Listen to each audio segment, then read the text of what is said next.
अस्सलाम वालेकुम।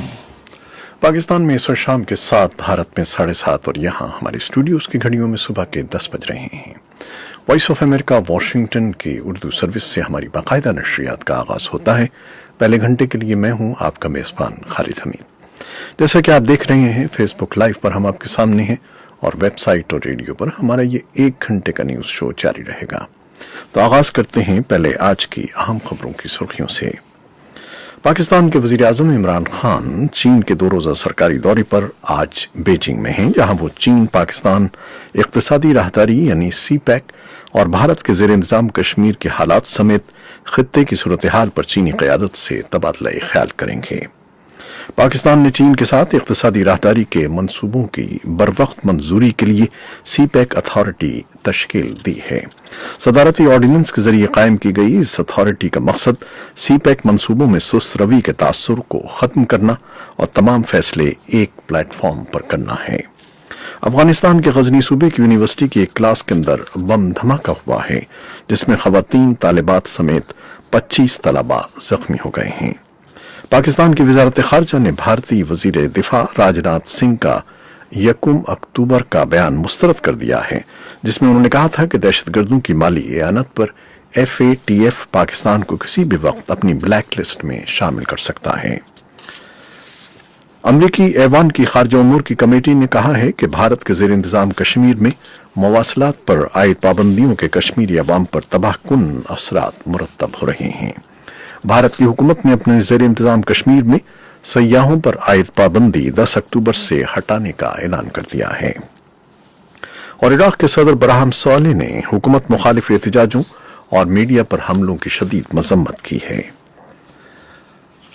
और चीन ने 28 चीनी एजेंसियों और कंपनियों को ब्लैक लिस्ट करने के अमरीकी फैसले पर एतराज किया है। ये थी 6 सुर्खियां, तफसील कुछ देर के बाद।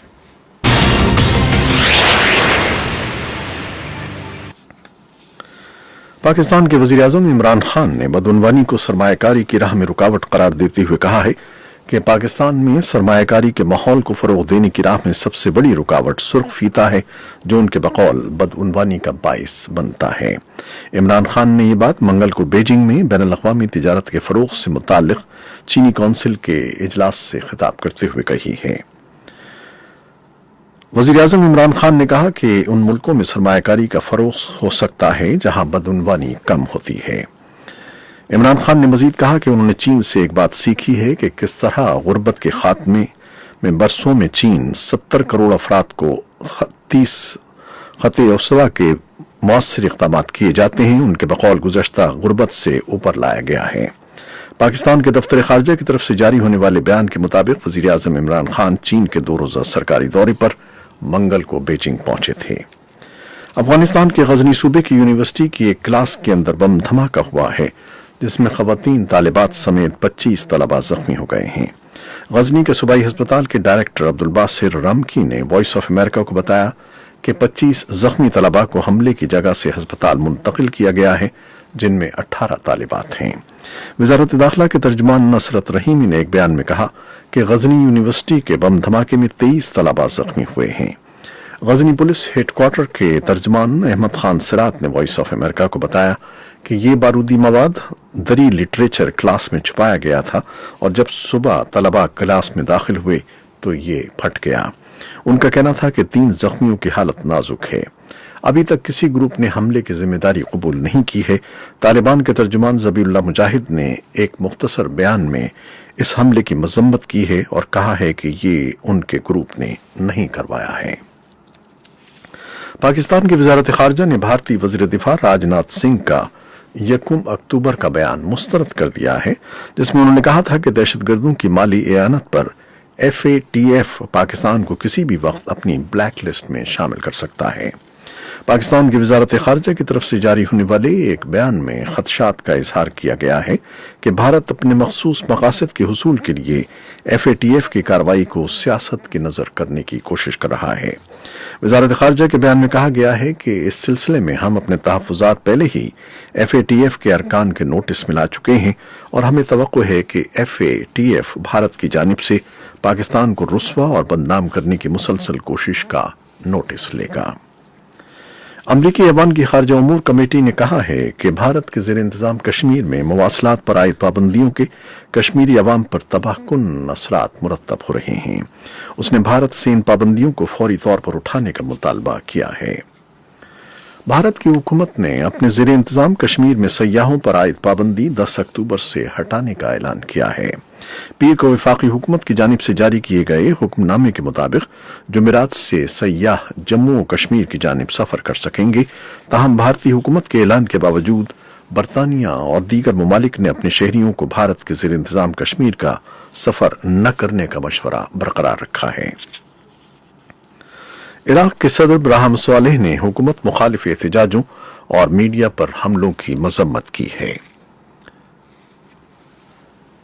پیر کے روز ٹیلی ویژن پر قوم سے خطاب کرتے ہوئے انہوں نے تشدد برپا کرنے والوں کو مجرم اور ملک دشمن قرار دیا ہے اور انہوں نے اسے بڑھنے سے روکنے کا مطالبہ کیا ہے۔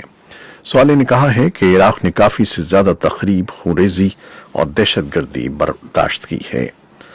صدر صالح کا کہنا تھا، ما حدث من استهداف للمتظاهرين السلميين والقوات الأمنية بالرصاص الحي۔ عراقی صدر کہہ رہے ہیں کہ پرامن طور پر مظاہرہ کرنے والوں اور سیکیورٹی فورسز کو حقیقی گولہ بارود کا نشانہ بنانا اور میڈیا اور صحافیوں کو ہدف بنانا ایک ایسے عراق کے لیے قابل قبول نہیں ہے جسے ہم نے جمہوری بنانے کا عزم کیا ہے، ایک ایسی جمہوریت جس میں حقوق اور آزادی کو قائم رکھا جائے۔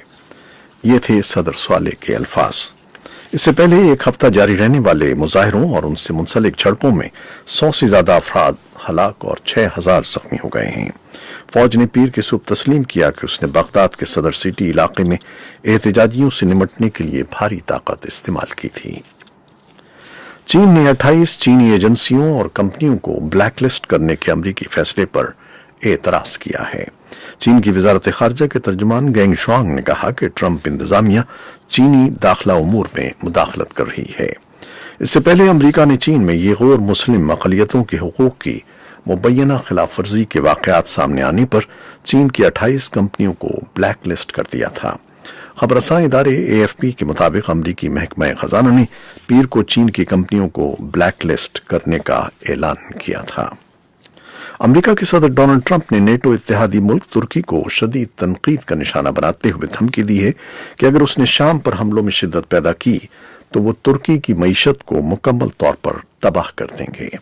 اس سے قبل صدر ٹرمپ نے اتوار کو شام سے امریکی فوجوں کے انخلاء کا اعلان کرتے ہوئے ترکی کو فوجی کارروائیاں کرنے کا موقع فراہم کیا تھا۔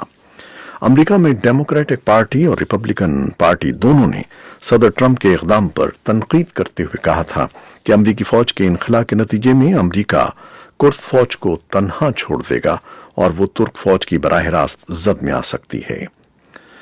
سیاسی جماعتوں کی جانب سے تنقید کے بعد صدر ٹرمپ نے ترکی کو معیشت تباہ کرنے کی دھمکی دی ہے۔ ہانگ کانگ کے لیڈر کیری لیم نے منگل کے دن کہا ہے کہ جمہوریت کے حق میں کیے جانے والے احتجاج سے نمٹنے کے لیے وہ چین کی مدد حاصل کرنے کو خارج از امکان قرار نہیں دیتی۔ تاہم وہ اس بات پر سختی سے یقین رکھتی ہیں کہ ہانگ کانگ کو مدد کے لیے بیجنگ سے رجوع کرنے کے بجائے مکالمے اور پالیسیوں کے ذریعے خود ہی مسئلے کا حل تلاش کرنا چاہیے۔ منگل کے دن کیری لیم نے اخباری نمائندوں کو بتایا کہ وہ بعض گہرے مسائل مثلا معیشت پر توجہ دے کر جن کی وجہ سڑکوں پر مظاہرے ہو رہے ہیں امن و سکون بحال کرنے کی کوشش کرنا چاہتی ہیں۔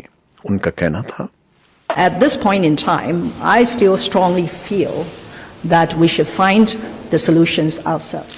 ہانگ کانگ کی لیڈر کیری لیم کہہ رہی ہیں، اس مرحلے پر میں سختی سے یہ سمجھتی ہوں کہ مسئلے کا حل ہمیں خود تلاش کرنا چاہیے۔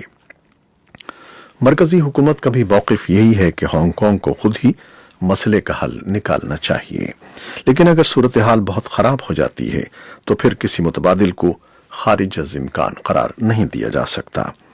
اگر ہم یہ چاہتے ہیں کہ ہانگ کانگ کو ایک اور موقع دیا جائے تو پھر ہمیں یہ کرنا چاہیے۔ گزشتہ ہفتے لیم نے چہرے پر نقاب لگانے کو تعزیری جرم قرار دینے کے لیے ہنگامی اختیارات کا استعمال کیا تھا۔ یہ تھیں وہ خبریں جو فیس بک لائیو پر ہم نے آپ کے لیے پیش کی۔ ویب سائٹ اور ریڈیو پر ہمارا یہ 1 گھنٹے کا نیوز شو جاری رہے گا، ہمارے ساتھ رہیے گا۔ کیمرامین فواد الیاس کے ساتھ فیس بک لائیو سے اجازت چاہتے ہیں۔ اللہ حافظ۔